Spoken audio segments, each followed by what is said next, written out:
For better or for worse, it's not the sort of thing you can fake. There's no substitute, no alternative, no replacement.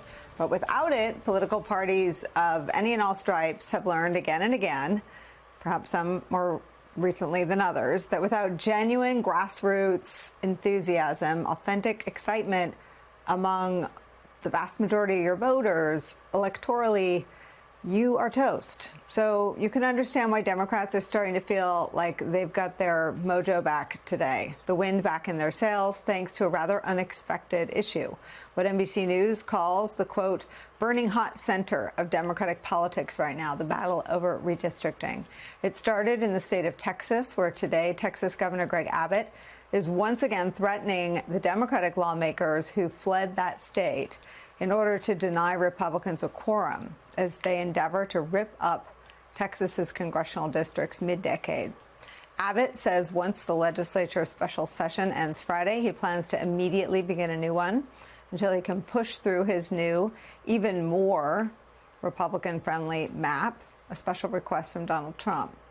One of those Democrats outside of Texas state lines right now is Representative James Tallarico. Fox News invited him on their air yesterday to talk gerrymandering, and this is how it went. You gave the ballgame analogy. In my view, what has happened here is you've done something in certain states, and you don't like it when it's done in Republican states. And now you're saying you've done the same thing as us. You've done the same thing as us, and we are going to, by the way, if you do it, we're going to ratchet it up even more, in the words of Gavin Newsom. My party has never gerrymandered in the middle of the decade at the request of the President of the United States, nor would we. The only way this is going to happen in blue states is if Texas executes this power grab. You mentioned Massachusetts. Right. Do you know the party of the governor that signed that map into law? He was a Republican. It was a Republican governor that signed that map into law. So I just want to be clear with our facts, and I don't want to muddy the waters. All of us, whether we're Democrats, independents, or Republicans, we should stand up to politicians who don't want to face accountability at the ballot box. That's exactly what's happening here. And I asked you, if Republican policies are popular, why do they need to redraw these maps? Why can't they just run on their policies? I'm getting wrapped on time. I'm enjoying this conversation. I want to let it go on. Will Cain looks like he needs a lifeline. But it isn't just Texas Democrats who are now vowing to fight fire with fire in what Democrats see as what it is, a Republican power grab. But their party allies, other Democrats, have entered the fray as well. California's Governor Gavin Newsom, for instance, has spent the better part of the week masterfully trolling Donald Trump online. It culminated in an all-caps threat written in very Trumpian style to make sure he understood it, I guess. Quote, Donald Taco Trump, as many call him, quote, missed the deadline, exclamation point. California will now draw new, more beautiful maps. They will be historic as they will end the Trump presidency. Dems take back the House. Big press conference this week with powerful Dems and Gavin Newsom, your favorite governor, that will be devastating for MAGA. Thank you for your attention to this matter. Now, whatever happens in California or Texas or Illinois or anywhere else, it's clear Democrats have some momentum back. They're energized, not just by the issues, but by their own voters who are all too eager to see them fight. It's where we start today with some of our favorite reporters and friends. Managing editor of The Bulwark, MSNBC contributor Sam Stein's here. Also joining us, pollster and president of Brilliant Corners Research, MSNBC political analyst Cornell Belcher's here. And we start with Democratic Congressman Robert Garcia of California, ranking member of the Oversight Committee. Congressman, I like the translation feature, and I feel like, among other things, what Gavin Newsom has cracked the code on is that translation into Donald Trump's social media posting language. Quite an epic troll of him. But on the substance of this, where do you see this fight? Well, I think you're absolutely right. I mean, people are energized, and if Texas is going to punch, California is going to punch back harder. And people are right now in a fighting mood. This has united the party. We're ready to push back. And this is the way Donald Trump has made it clear that how he wants to rig the 2026 election. A lot of us have been kind of contemplating how he's going to try to rig the 2028 election. No, it's the 2026 election is how he's going to plan on doing it. And so we support the governor's effort. He is punching back just as he should be. We are all behind this effort. And what we're going to do in California is not just match Texas seat to seat. We're going to ensure that all of our members that are in tougher seats are also in bluer seats. And so we're going to build a firewall in our state. And we're in this fight because Donald Trump wants to be in it. And the only thing that Donald Trump understands is brute force. We've got to take him for his word that he's going to try to do this across the country. And Democrats have got to go state to state and do the same thing. Let me ask you this. I mean, mostly for better, but I guess in some instances for worse, the Democratic Party is not the Republican Party. The Republican Party doesn't ask why. The Republican Party doesn't say, oh, I've never been for this before. The Republican Party does what Donald Trump wants it to do. The Democratic Party isn't like that. Do you have unity among elected Democrats, and have you seen data that suggests this is what the majority of your voters want? Welcome to the new Democratic Party. I mean, the reality is that we can no longer play the respectability game. We can no longer always try to be the good guys. We can no longer always try to do the right thing at the right moment and pull test everything that we do. We have tried to do the right thing. We've supported independent commissions. We've always followed the letter of the law, which we should always try to do. We have tried to always be that party that brings people in and that does it in a way that is a respect and commands, I think, a large coalition. We've been losing elections. We lost a presidential election. We don't have control of the Congress. Yeah. And it is time for us to dig in deep and to match whatever the Republicans throw on us and then some. And it doesn't mean we've got to lose our values. Our values are still about inclusion, supporting those that need help the most, bringing folks in, growing the country, supporting working class folks. That is still who we are. But the way we get to those majorities, the way we win elections has to change. And I've not heard one Democrat or voter on the ground ever tell me once, hey, can you please dial it back a little bit? Or, hey, can you, you're being a little bit too aggressive? I'm glad now that the party is finally in an aggressive posture, and we are not going to let the foot off the gas. What is the process like? I mean, because of all the things you just nodded to, the norms and respect for institutions, in some blue states, there are steps that Democrats have to take that someone like Governor Abbott doesn't have to take in Texas. Can you just take me through what happens now in California? Absolutely. So in California, the process is a little bit more complicated, but we're going to get it done. I mean, we're essentially, the legislature right now is developing these maps. Obviously, with Congress and the governor's in the driver's seat.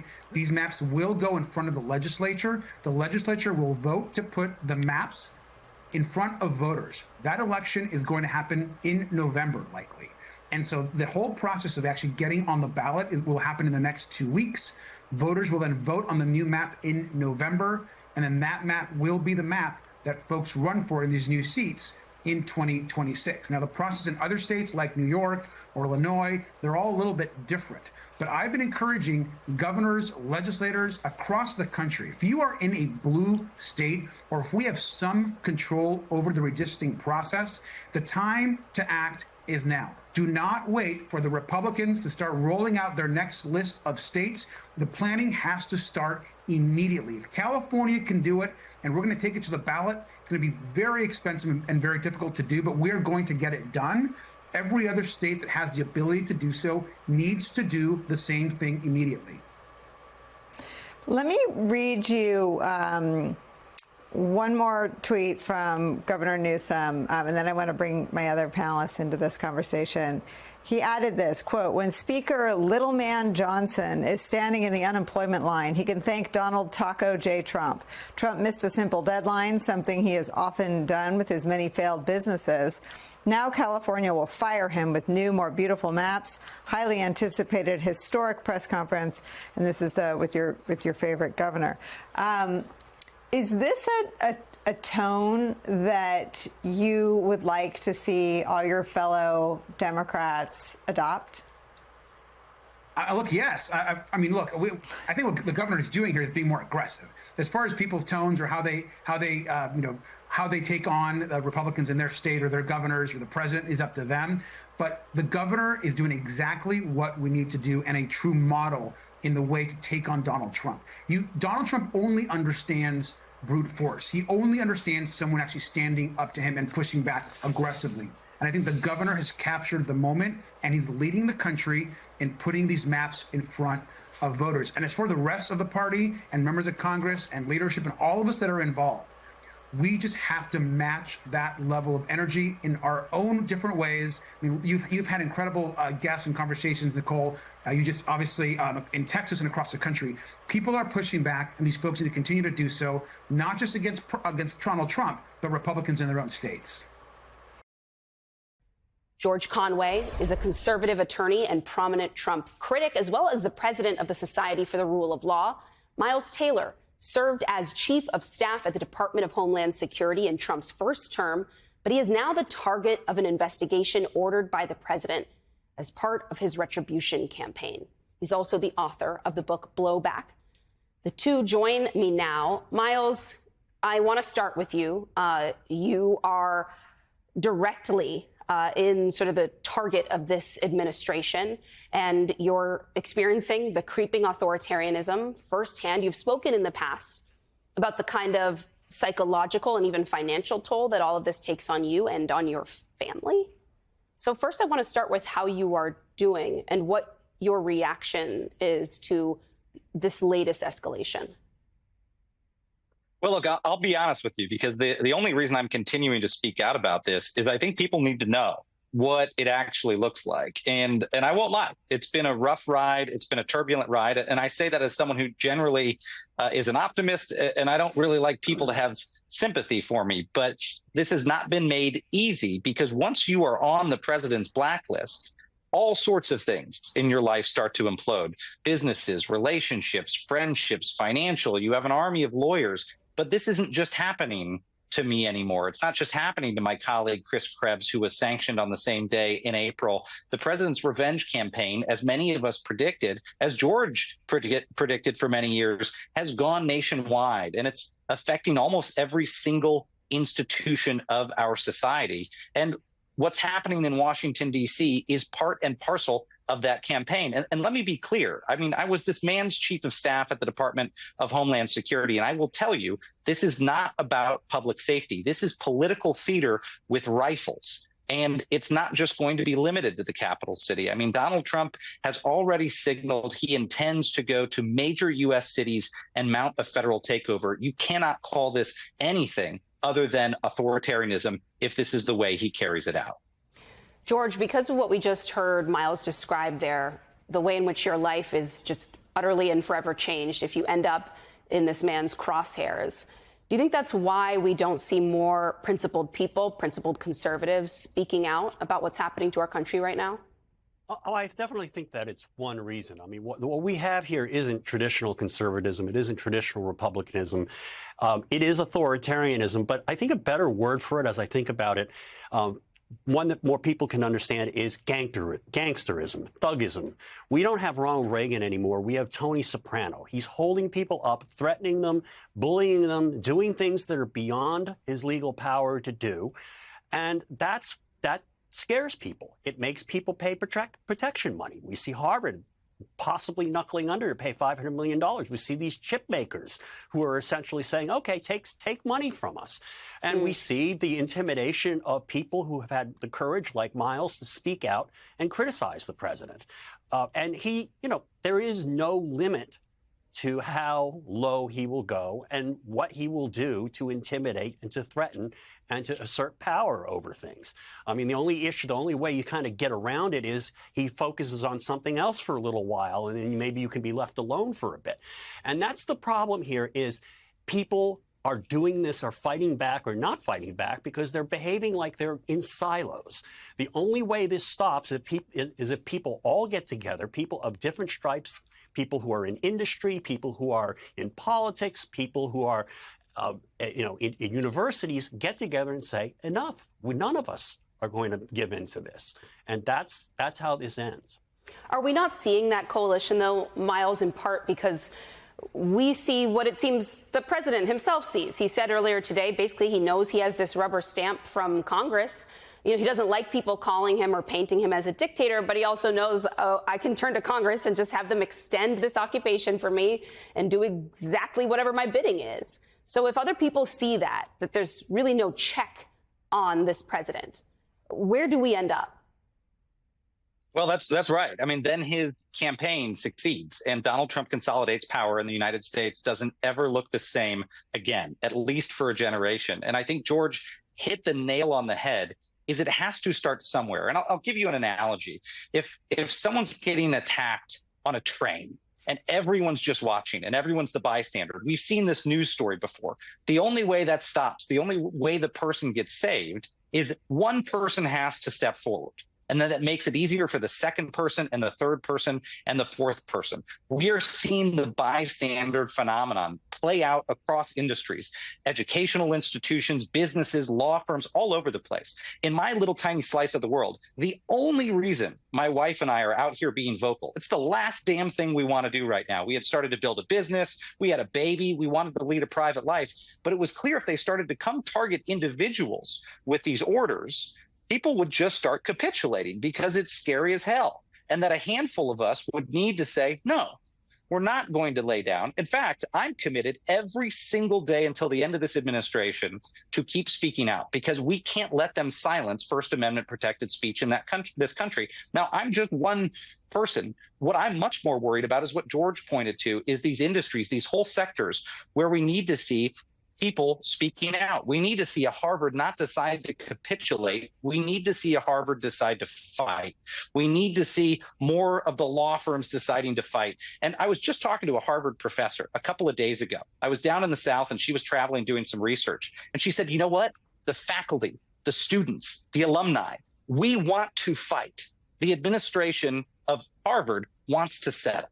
All right. And I think that leaders of organizations underestimate how willing their people are to stand up against this. They don't want to be muzzled. They don't want to capitulate. And some of the law firms found that out belatedly. So I'm hopeful that some of those folks who do decide to lead the charge in these places will lead to a domino effect of courage. George, can you give us a sense of where this may be going? When we're talking about D.C., I mean, the president has not been shy about the fact he kind of wants to export this to other cities, but other cities are not like our capital. He doesn't have the same sort of levers of power over them. What route do you think this administration is about to take? And is there anything people can do to prepare in those cities now to fight this legally? Well, I think litigation is one point. I mean, I think that, there's litigation still going on. A trial has been going on this week about what the administration did in California with the California National Guard. That is not settled yet.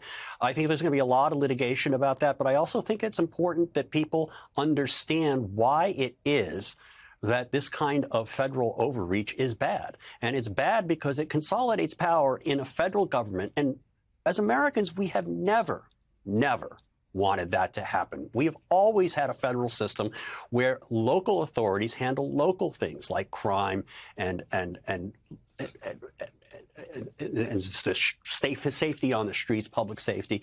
And for the federal government to get involved in that stuff is just, it's just a prescription for potential abuse because they can do it all over the country and there are no checks.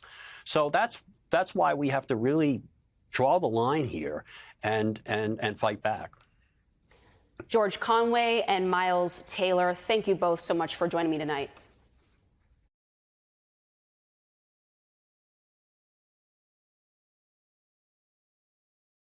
So I have zero faith in the Republican Congress right now.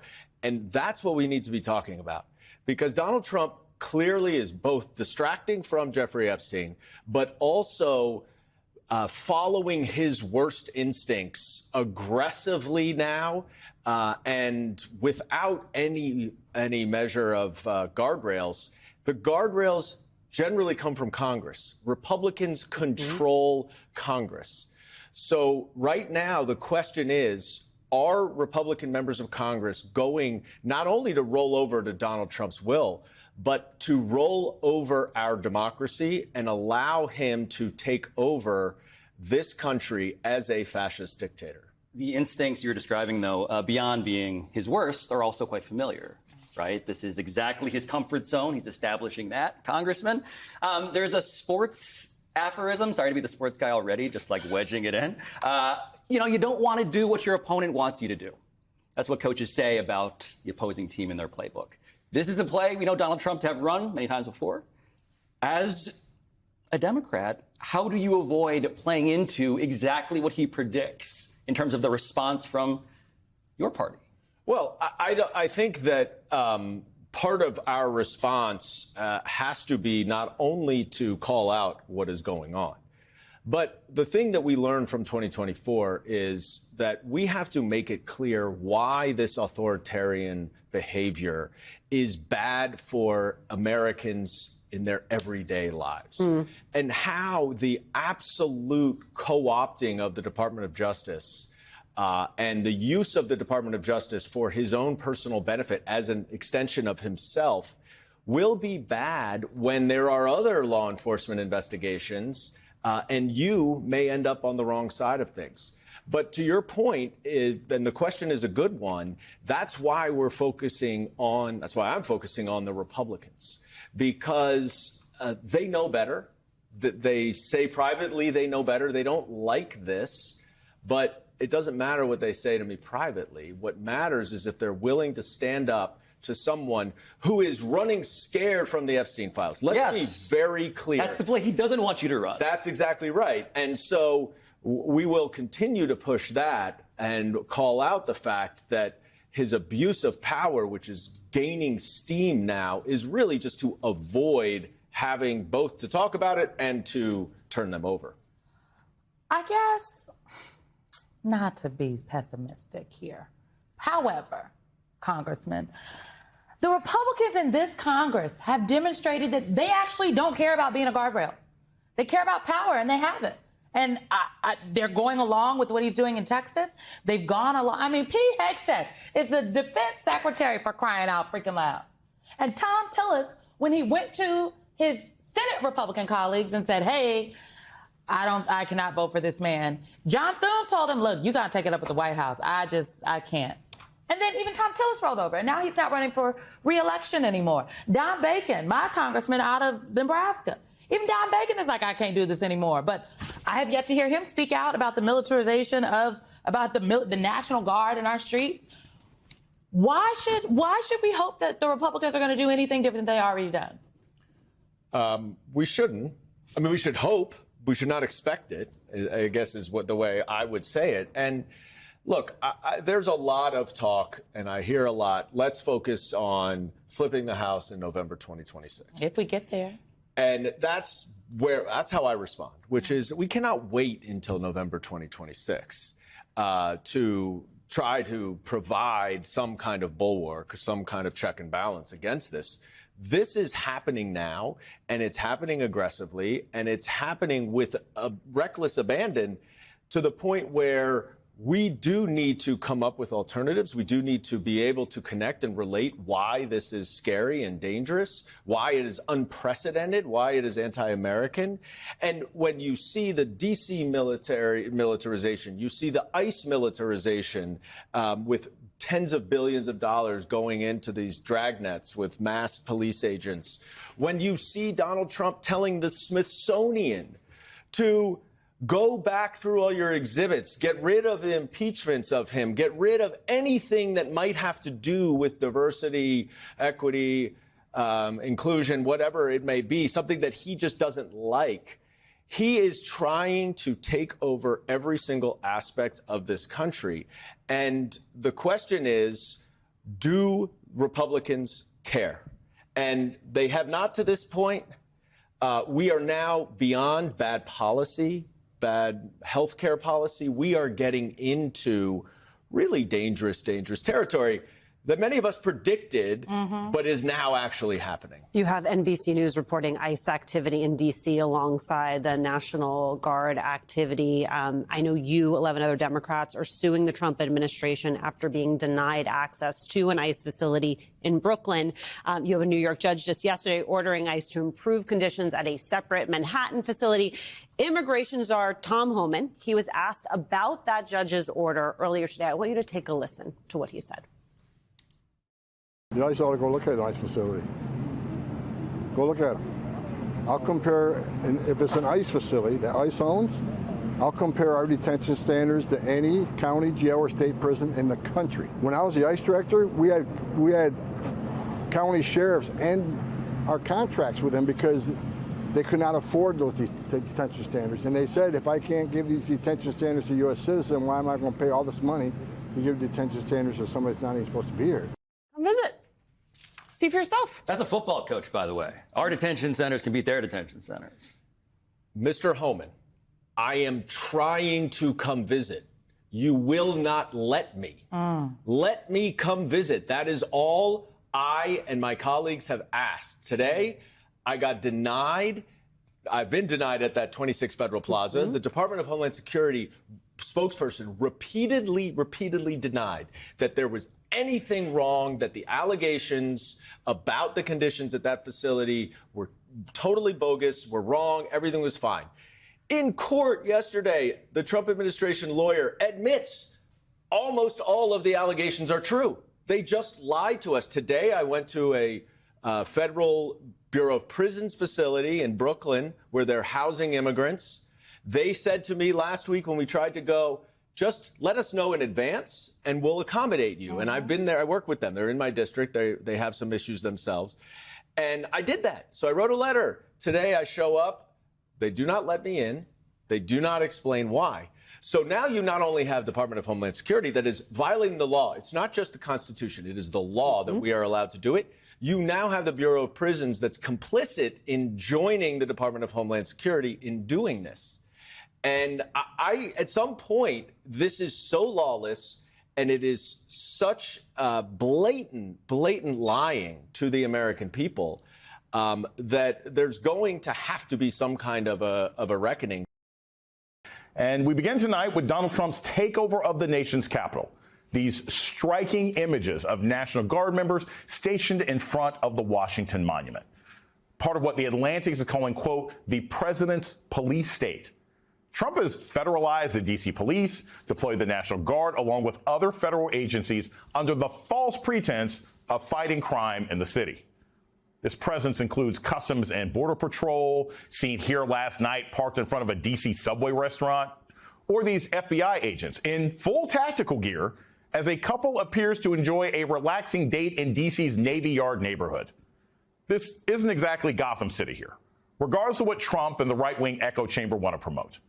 And yet he and his administration are already laying the groundwork to extend this authoritarian takeover, despite the fact that his authority is only good for 30 days without proper congressional approval.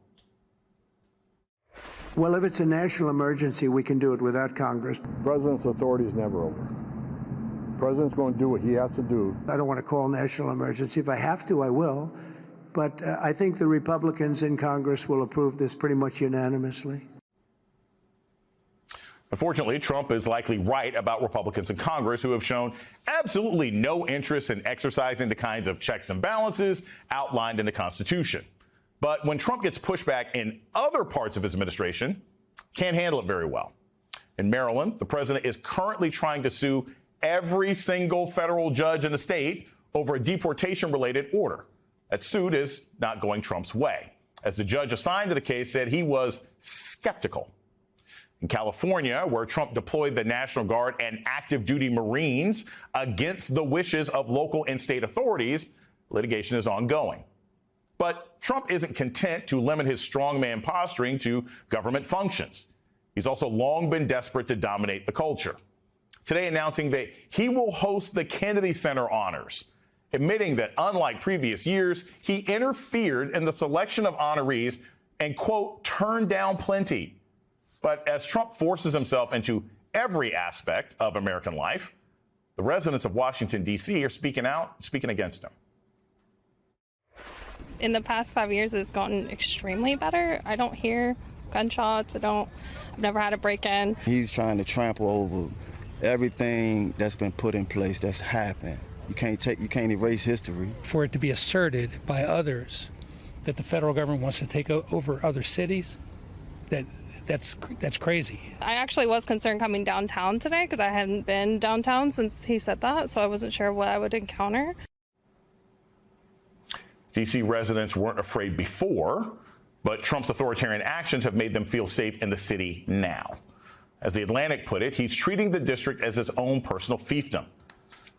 Joining me now is Reverend Al Sharpton, host of Politics Nation here on MSNBC and founder of the National Action Network, and Alencia Johnson, former senior advisor to Kamala Harris's 2024 campaign and author of Flip the Tables, the Everyday Disruptor's Guide to Finding Courage and Making Change.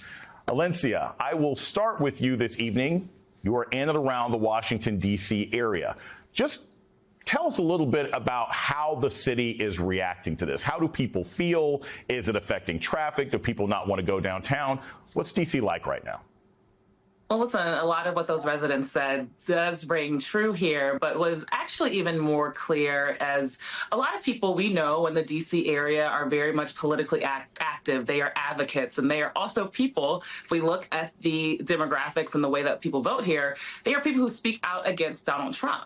And a lot of those folks are Black and brown folks. And so I'm setting them up to say that these people are feeling a bit frightened, a bit like, I actually don't want to stay in a city that is a police state. And so if I don't feel as though my freedom here is safe, I have to consider other options. And maybe I have to decide whether or not I'm going to leave the city. I think there's a real understanding here in the DC area that these pictures we're seeing, they are reminiscent of what we've seen in other countries in history, and that we are repeating itself. And so it will be interesting to see how this continues to play out, as I believe the National Guard just got here today, and they're bringing more troops throughout the rest of the week.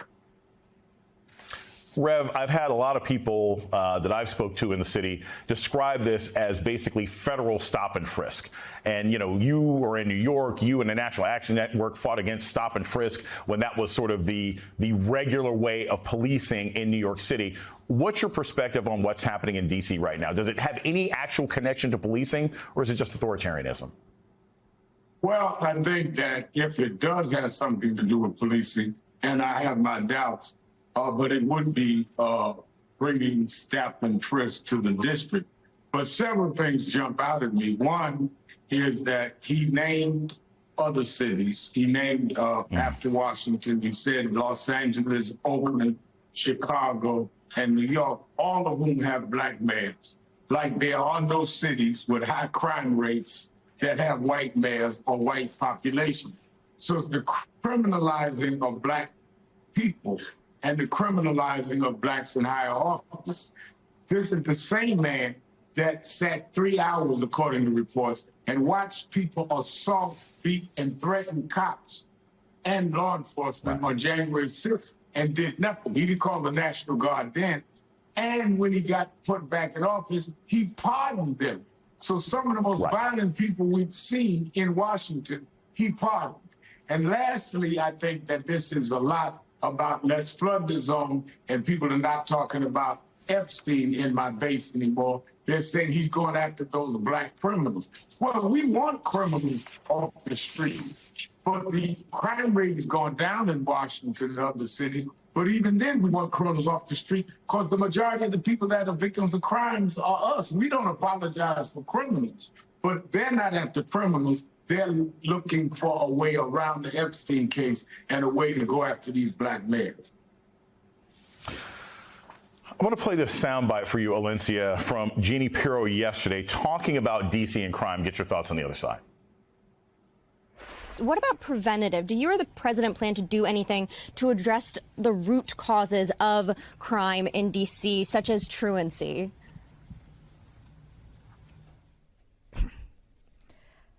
My job is to try to heal the victims and prosecute the criminal. Everybody else can deal with rehabilitating the individual. I honestly am not concerned about why they commit crimes. My concern is if they commit crimes. Valencia, clearly, these folks are only going to be in the city for 30 days, at least for this particular extent.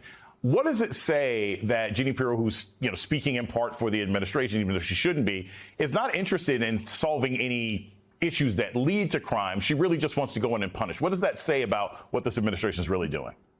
Well, to piggyback off of what Reverend Sharpton just said, this is about criminalizing Black and brown people, right? So when I think about where I have heard about some of these checkpoints that are already in the city, they are where Black and brown people are. I'm actually seeing videos of people being arrested, and I believe they were detained by ICE. And so, they actually don't care about the root cause of crime. And I don't think Republicans want to solve crime. They want to continue to have these images that you're showing. They want to be able to act as though they are, quote unquote, tough on crime, but continue to criminalize Black people in cities that are led by Black mayors. The one thing I want to zoom out and say, too, is this is giving us, well, I will say it should give Democrats, because a lot of Black people are saying the quiet part out loud, but Democrats should be calling out the racism that is here, the racism that is motivating this right here, as well as the racism that is motivating what's happening in Texas and all of the gerrymandering. It is an attack on Black leadership and autonomy, and it's an attack on Black people in this country. And unfortunately, Donald Trump has filled his administration with Fox News correspondents who don't even know anything about the law or community safety. Rev, what should other cities, seeing what's happened in Los Angeles, seeing what's happening in Washington, D.C. right now, if you were having a conversation with the mayor or soon-to-be mayors in New York City or Chicago or other cities that are in blue states, because clearly Trump's not going to go to Houston, Texas, what would you advise them to do to prepare or to sort of slow down this kind of takeover should it be coming to a city near you? I think I would immediately have my police chief come out with the data and say, we do not need you, we do not want you. And I would have my city attorney see if there's a legal way to protect the citizens of my city from being stereotyped. I would throw roadblocks now. I wouldn't wait for it to come, because if we see this president Saturday come out of Alaska with no deal with Putin, he's going to look for another scapegoat, and he'll grab the first Black mayor within his reach. Valencia, I want to get to you really quick on this. Clearly, Trump isn't just happy with sort of his authoritarian rule. He wants to sort of dominate the culture. He's now going to be taking over the Kennedy Center Awards. I want to play some sound from him talking about the fact that he's never been honored. Get your thoughts on the other side. Since 1978, the Kennedy Center Honors have been among the most prestigious awards in the performing arts. I wanted one. I was never able to get one. This year, it's true, actually. I would have taken it if they would have called me. I waited and waited and waited, and I said, the hell with it. I'll become chairman, and I'll give myself an honor. Maybe I'm going to honor, next year we'll honor Trump, okay? It was 30 years ago this month at another award ceremony where someone got on stage and said, if you don't want someone who's trying to be all up on stage and all up on your videos, maybe you shouldn't be involved with this kind of situation. Trump clearly wants to be all up and involved in everything. What do you think the response should be of people who might get honored by the Kennedy Center after this point? Should they say no to the president? Do you think people should just take their money back? What do you think is the proper cultural response to this kind of takeover? Well, if you notice, there was a cultural response when he actually shifted the leadership in the Kennedy Center. You had a lot of great leaders such as Shonda Rhimes and folks actually pull out. And what I think you'll see are actually those conservative, right-wing people and artists who actually support Donald Trump starting to be honored. And here's the thing. When people say that culture isn't important, if it wasn't so important, Donald Trump wouldn't be attacking the Kennedy Center and our cultural institutions. And quite frankly, I hate to say this, part of the reason we are still dealing with him is because he knows how to use culture.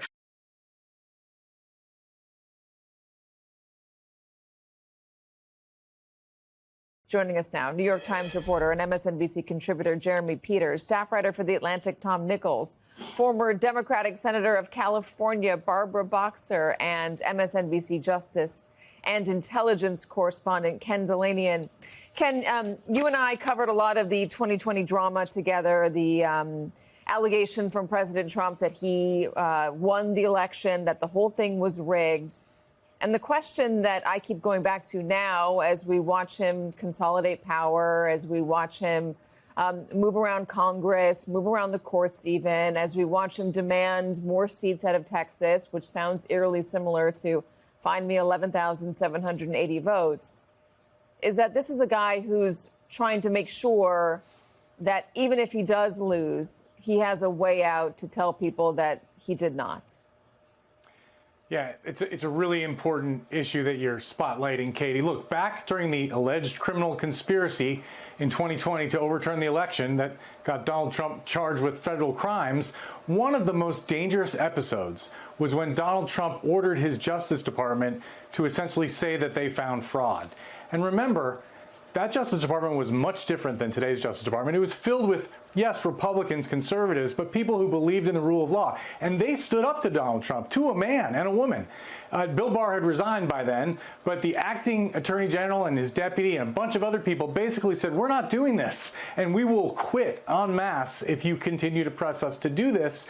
And look, had they done that, had they issued the letter that the Trump White House wanted them to do, saying that they had found fraud and they were investigating fraud, everything might have changed back then. Because look, regular folks who have jobs aren't paying attention to every little detail. They don't know how many court cases that Trump folks had lost trying to overturn the election. If the Justice Department had said there was fraud, that would have been a huge moment in the history of our democracy. And is there anybody watching this who thinks that today's Justice Department wouldn't do exactly what the White House wanted? And if you don't think so, just consider what's been happening in recent weeks. You've got essentially a criminal investigation, allegedly including looking at Barack Obama and some of his top advisors, including John Brennan, a grand jury investigation based on criminal referrals from the top intelligence officials in the United States that are based on lies, that are based on distortions of declassified information about the Russia investigation, that any fair-minded person who looks at says, that doesn't say what they're saying it says. There's no crime here. There's no scandal. But this Justice Department has taken that, and they're now conducting a criminal investigation. So you have a White House and a government here that is willing to use all the tools of power to pursue its political ends. And we're only 8 months into this administration. So the fact that you're talking about this, we're all talking about this, is important. We need to be thinking about this. Yeah, and Jeremy, again, I'm just going to say that Donald Trump had promised that his policies would be so popular, he would win. It would be easy. Of course, they'd win the midterms. But again, he's not acting like somebody who's confident that their policies are popular. He's somebody who's not going through Congress to get things done. There was the big, beautiful bill, but that didn't poll well. And they're not talking about it all that much. It's not like he's going out there and campaigning on it and championing it after he got it through the legislature. The actions of this White House are not ones of the team being confident in the Democratic leadership and the Democratic process. They're ones where they're consolidating power around one person so we can avoid all the checks and balances, even the ones potentially that come from voters. That's right, Katie. And it reflects a nervousness about the Republicans' chances in the midterm elections. I think it's obvious history is not on their side here, but Trump is doing what you and I have seen him do many times before, which is seed the ground very early on and claim that there's something suspect here, something that his voters need to be aware of, to look for, read between the lines and see that, these elections aren't going to be on the up and up. I mean, he started doing this when he ran for president in 2015, almost right away. He has denied elections as early as he has been involved in Republican politics. I mean, people forget this, but he said that Mitt Romney's loss in 2012 to Obama could have been because of voter fraud. I mean, it's a default response at this point.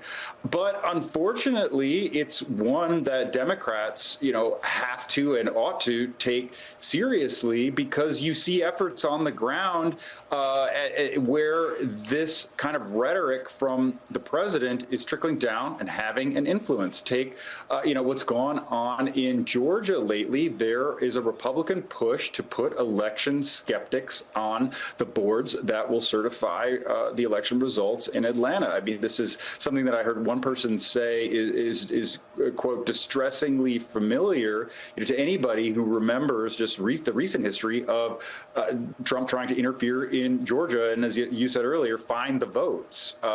So I think we can take some comfort in the fact that mostly this stuff has not worked for Trump, and some of the worst actors here that Republicans have tried to install on these election boards haven't been successful in their efforts to deny the results. But the Republicans are also going to keep trying. And I know that the Democrats across the country are not naive about that fact. And let me just read some of the recent actions that have been targeting elections, Tom. This is an executive order from Trump in March requiring proof of citizenship. It orders enforcement action against states accepting mail-in ballots after Election Day, voting system decertification. The RNC is requesting voter data, sending records requests to 48 states and Washington, D.C., seeking information on how they maintain their voter registration lists. DOJ is requesting voter data from 20 states. There's the Texas gerrymandering, as we've been talking about, the House SAVE Act. These are all ways that the federal government is trying to get involved in the elections. States are normally the ones that run elections. There are some guardrails there. But what does all of this suggest to you, Tom? It suggests that the Republican Party has one objective when it comes to elections. That is, protect Donald Trump and stay in power. There's no programmatic or policy background here. There's really nothing. I think if most Republicans in the dark of, in the stillness of the night would say they don't really agree with tariffs. They don't really agree with most of what Trump is doing. They say they don't agree with him about Ukraine. But the ultimate goal is power. To stay in power, hold on to it, keep it, and protect Donald Trump. And when a political organization becomes only about keeping and maintaining power and not about participating in the democratic process or passing laws or policies for the public good, that organization becomes extremely dangerous, which is why you're seeing this kind of all fronts assault on voting across the country. And you're right, states are, one of the great strengths of American democracy is federalism. The president can't just run elections from Washington, but he's going to try. I'm just always surprised, and I know I ask this question all the time, Tom, but how did the Republican Party get to this point? Well, it's a long story, I think, that has to do a lot with the concentration of voters and the separation of voters into concentrated red and blue camps. And I think one of the things that's occurred here is that Republicans, and I've said this here many times, they fear their own voters, which is unusual for any political party.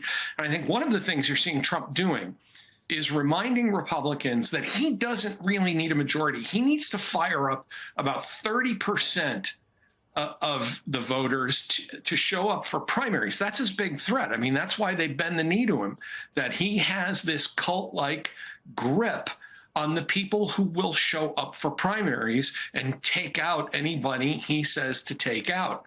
And so, combine that with the fact that, out of 435 districts, there's maybe only about 30 or 40 that are truly competitive. Most of these people are from safe seats.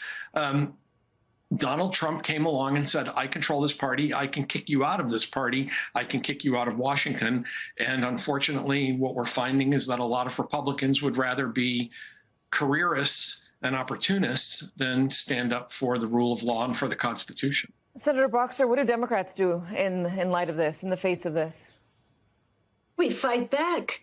Look, they're in trouble. That's the good news. I am not down at all because just look at what they've done. They've taken health care away from millions of people, nutrition away from millions of people. They're blocking the Epstein files. They let a convicted sexual predator who not only was a co-conspirator of Epstein, but on the record participated in the abuse of these children. They move her to a vacation camp. People are furious. Prices are going up. He's cut into Social Security, into veterans programs, and he's given tax cuts to billionaires, not to everyday Americans. So what should we do? Let's talk about reality, not ideology. What's the reality on the ground? People are hurting. They're scared. And we need to fight fire with fire. I so agree with everything that's been said and all of the legal issues that have been discussed. We have great attorneys going toe-to-toe with these people. And you're so right. The elections are run by the states. So, you know, California's Governor Newsom is not sitting by. If the Texas gerrymander goes forward, we can pick up 5 seats here in a heartbeat. So we're fighting back. That's what we should do. That's what the people want us to do.